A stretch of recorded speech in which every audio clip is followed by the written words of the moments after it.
Welcome to Gomathi's kitchen. நம்ம இன்றைக்கி பார்க்க போகிறது சின்னவங்கள்லேருந்து பெரியவங்க வரைக்கும் கடைகளுக்கு போனால் விரும்பி சாப்பிட்ற ரசமலாய் நம்ம வீட்லேயே இந்த மாதிரி சாஃப்டாக சில்லுன்னு சாப்பிட்டோம் அப்படின்னா ஒரு இதுக்கு 2 கேட்டு வாங்கி சாப்பிடுவாங்க. அந்த ரசமலாய் இப்போ எப்படி செய்யலாங்கிறத பார்ப்போம்.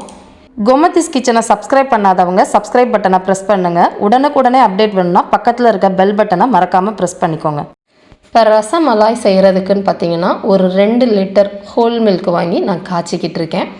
பால் நல்லா காய்ச்சினதுக்கு அப்புறமா நம்ம இதுலேருந்து ஃப்ரெஷ்ஷாக பன்னீர் எடுக்கணும். அந்த வீட்டிலையே பன்னீர் எடுத்து செய்கிறப்ப தான் அந்த ரசமலாயோட சாஃப்டாகவும் இருக்கும், டேஸ்ட்டும் சூப்பராக இருக்கும். இப்போ பார்த்திங்கன்னா பால் எந்த அளவுக்கு காயணும்னா நம்ம நார்மலாக காஃபி டீக்கெலாம் காய்ச்சுவோம்ல அந்த அளவுக்கு நல்லா ஒரு பொங்கி வர அளவுக்கு காய்ச்சிக்கோங்க. இப்போ இந்த அளவுக்கு காஞ்சதுக்கு அப்புறமா 2 லிட்டர் பாலுக்கு ஒரு பெரிய எலும்புச்சம்பளத்தில் பாதி எலும்புச்சம்பளம், அதாவது 3 டேபிள் ஸ்பூன் அளவுக்கு எலும்புச்சம்பள சாறு இருந்தால் போதும். அப்படியே நேராகவே ஊற்றிடலாம். ரொம்ப அடியில் இருக்கிற தோல் பகுதி வரைக்கும் இருக்கிற சாறு எடுத்துறவன்னா ஒரு கசப்புத்தன்மை நமக்கு கிடச்சிடும்.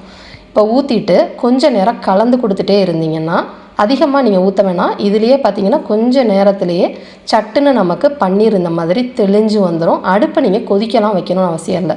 அடுப்பை ஆஃப் பண்ணிட்டீங்கனாலே உங்களுக்கு இந்த மாதிரி பன்னீர் தெளிஞ்சு வந்துடும். இப்போ இதை நம்ம வடிகட்டி எடுத்துடலாம். இப்போ வடிகட்டுறதுக்கு இந்த மாதிரி ஒரு பெரிய வடிகட்டியில் நான் இப்போ சீஸ் கிளாத் வச்சுருக்கேன். நீங்கள் கலர் இல்லாத வேஷ்டி துணியாக இருந்தாலும் வச்சுட்டு அதை வடிகட்டிடுவோம். இப்போ இந்த மாதிரி வடிகட்டினதை பார்த்திங்கன்னா எலும்புச்சம்பள சாறு ஊற்றுனனால இந்த பன்னீரில் அதோட ஃப்ளேவர் இருக்கும். அதை சுத்தமாக எடுக்கணும் அப்படின்னா ஓடுற தண்ணியில் நல்லா அலம்பி விட்டுருங்க. அப்போ நீங்கள் டேரெக்டாக டேப்பில் கூட வச்சு நீங்கள் அலம்பிடலாம். நான் இப்போ உங்களுக்கு காட்டணுங்கிறதுக்காக நான் பவுல்லையே மக்கில் தண்ணி வச்சு க்ளீன் பண்ணிட்டேன். அதோட சாறு டேஸ்ட்டு அதில் இருக்கவே கூடாது. அந்த அளவுக்கு நல்லா பிழிஞ்சு கழுவி எடுத்துகிட்டு வந்துட்டேன். இதை நல்லா டைட்டாக உங்களால் எவ்வளோ தூரம் பிழிய முடியுமோ பிழிஞ்சு டைட்டாக கட்டி ஒரு அரை மணி நேரத்துக்கு எங்கேயாவது தொங்க விட்டுருங்க. நம்ம டேப்பில் இருக்கும் இல்லையா கிச்சனில், அந்த டேப்பில் கூட நீங்கள் தொங்க விட்டுறலாம். தொங்க விட்டதுக்கு அப்புறமா எப்படி இருக்குங்கிறத பார்ப்போம். நல்லா தண்ணி சுத்தமாக போயிடணும். இப்போ பார்த்திங்கன்னா ஒரு அரை மணி நேரம் கழித்து பார்த்திங்கன்னா நம்ம 2 லிட்டர் பாலுக்குன்னு பார்த்திங்கன்னா ஒரு 1/4 கிலோ அளவுக்கு இப்போ நமக்கு பன்னீர் இவ்வளோ தான் கிடச்சிடுக்கு. நான் இதில் இப்போ பாதி மட்டும்தான் செய்ய போகிறேன். பாதி உங்களுக்கு அதுக்கப்புறமா ரசகுல்லா எப்படி செய்யலாம் அப்படிங்கிற வீடியோ நான் உங்களுக்கு போஸ்ட் பண்ணுறேன். இப்போ இந்த அளவுக்கு தண்ணியே இல்லாமல் எவ்வளோ திக்காக இருக்குது பாருங்கள். இதை நல்ல கைகளால் 2ஆக பிரிச்சுட்டு இந்த மாதிரி ஒரு தட்டில் தேய்ச்சி கொடுத்து நீங்கள் பிசையணும். இந்த மாதிரி ஒரு 10லேருந்து 15 நிமிஷம் பிசைஞ்சாலே போதும். ரொம்பலாம் நீங்கள் மெனக்கடணும்னு அவசியம் கிடையாது. நல்லா சப்பாத்தி மாவு கன்சிஸ்டன்சிக்கு நல்லா சாஃப்டாக இந்த மாதிரி ஒரு 10 நிமிஷத்தில் உங்களுக்கு வந்துடும். இந்த அளவுக்கு கையில் ஒட்டக்கூடாது, அதாவது உங்களுக்கு பிசு பிசுன்னு ஒட்டக்கூடாது. ஒட்டுச்சுன்னா நமக்கு கரைய வாய்ப்பு இருக்குது நம்மளோட ரசமலாய். அதனால் இந்த அளவுக்கு தேய்ச்சதுக்கு அப்புறமா ஈக்குவலாக எல்லாத்தையுமே ஒரே ஷேப்பில் உருட்டிட்டு இந்த மாதிரி வடை மாதிரி தட்டிடுங்க. நம்ம மசால் வடை தட்டுவோம் இல்லையா, அதே மாதிரி கைகளால் அழுத்தம் கொடுத்திங்கன்னா இந்த ஷேப் வந்துடும். இப்போ இதுக்கு பார்த்திங்கன்னா ஒரு 10லேருந்து 12 கிடச்சிருக்கு. அதாவது 1 லிட்டர் பாலுக்கு 12 ரசமலாய் நீங்கள் செய்யலாம். இப்போ இதை நம்ம தண்ணியில் வேக வச்சு எடுக்கணும். அதுக்கு சக்கரை தண்ணியில் நம்ம வேக வைக்கணும்.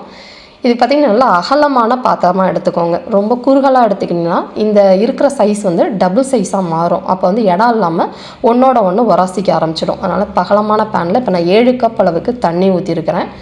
7 கப் தண்ணிக்குன்னு பார்த்தீங்கன்னா 1 கப் அளவுக்கு சர்க்கரை சேர்த்துருக்கிறேன். சர்க்கரையை சேர்த்துட்டு நல்லா கரைய விட்டுருங்க. கரைஞ்சிட்டு தண்ணி பார்த்திங்கன்னா நல்லா தளன்னு கொதிக்கணும். கொதிக்கிறப்ப மட்டும்தான் நம்ம செஞ்சு வச்சுருக்கிற பன்னீர் பேட்டிஸ் இருக்கு இல்லையா, அதை நம்ம உள்ளே போடணும். இப்போ பார்த்திங்கன்னா நல்லா இந்த அளவுக்கு கொதித்ததுக்கு அப்புறமா நம்ம போடணும். நீங்கள் கம்பி பதம் அந்த மாதிரி எதுவுமே வரணும்னு அவசியம் கிடையாது. கொதித்ததுக்கப்புறம் போட்டால் சரியாக இருக்கும்.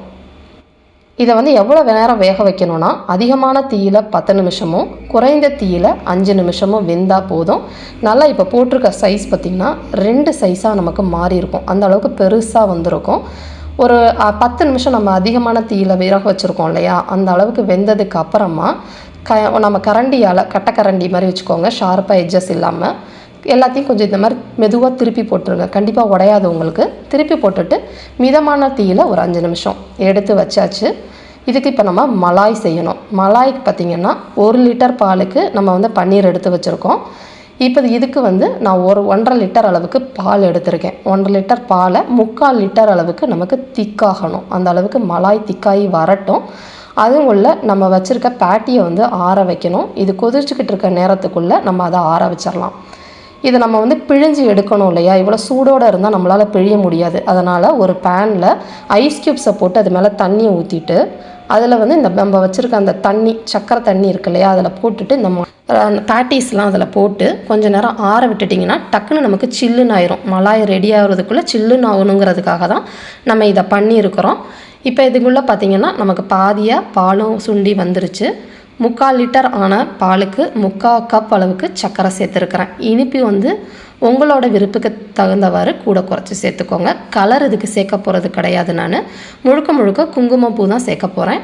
குங்குமப்பூ இல்லை அப்படின்னா ஏலக்காய் பொடி மட்டும் சேர்த்துக்கோங்க. நான் ஏலக்காய் பொடி ஒரு 1/4 டீஸ்பூன் போட்டிருக்கேன். இப்போ இது போட்டிருக்க குங்குமப்பூலேயே பார்த்திங்கன்னா கலர் உங்களுக்கு நல்ல எல்லோ கலராக இந்த மாதிரி வந்திருக்கும். வாசமும் அந்த கேசர் வாசம்னு சொல்லுவாங்க, ரொம்ப நல்லாயிருக்கும் அந்த ரசமலாயோட டேஸ்ட்டு.